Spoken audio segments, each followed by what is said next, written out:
Zoos are animal prisons.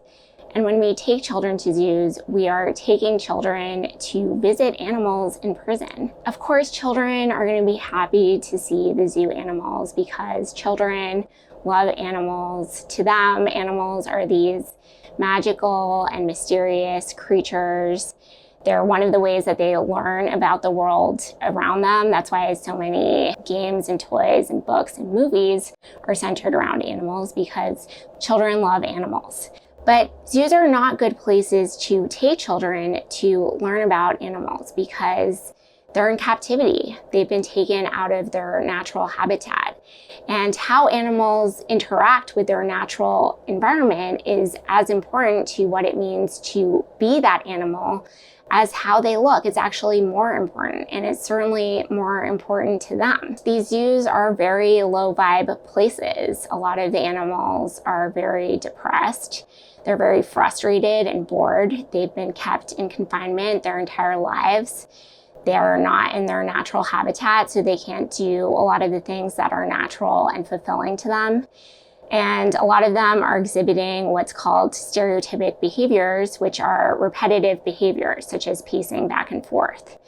And this is because they're literally going crazy from being in confinement. And some of these animals are so anxious and they're so depressed that the zookeepers will put them on psychiatric medications such as Celexa and Prozac so that they'll be less disturbed by the situation that they're in. But they should not be cool with the situation that they're in. They're not in their natural habitat, so they can't do them. They can't be them. And even if they're not being kept in cages or barren rooms, they are being kept in enclosures.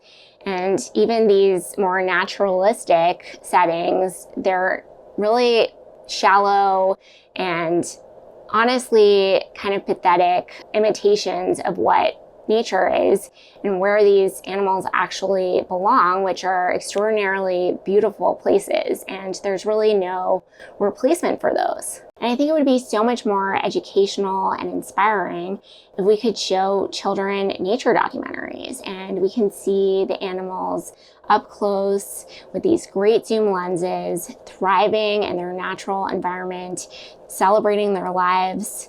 We can go on nature walks, and if we're lucky, we might see some local wildlife. If we have the money, we can go somewhere that has an abundance of wildlife. But we need to teach children that animals are here for them. They're not here for us. We can admire them from afar, we can learn about them, but we're not entitled to the privilege of seeing them up close. To me, it's very clear that the zoos are employing this whole conservation idea as a PR tactic to sanitize what they're doing, because they knew that what they were doing was wrong. They knew that the public's sensibilities were changing. And so they were like, you know what? It's actually not about putting animals on display for our benefit. It's actually about conserving these wild areas so that the animals can continue their existence. But there are more efficient ways to raise money and awareness about the fact that these animals are losing their habitats. You know, that is a big problem, but you don't have to keep animals in captivity in order to do that. We really need to teach the young about the importance of preserving our planet. You're not going to do that by taking them to a place where animals are reduced to spectacles to look at. As for this idea that these animals don't have anywhere to go, they've lost their habitat, in some cases that might be true. They might be endangered, but there are some things that are worse than death and are worse than never having been born. And one of those is being in confinement your entire life. We need to get to the root cause of why there's all this environmental destruction, which is our attitude towards nature and towards the animals. So it needs to be more of a priority, but we shouldn't just, put Band-Aids on the problem. We need to address the root cause and instill the values of caring about the planet, caring about animals. You're not going to do that when you go to a zoo.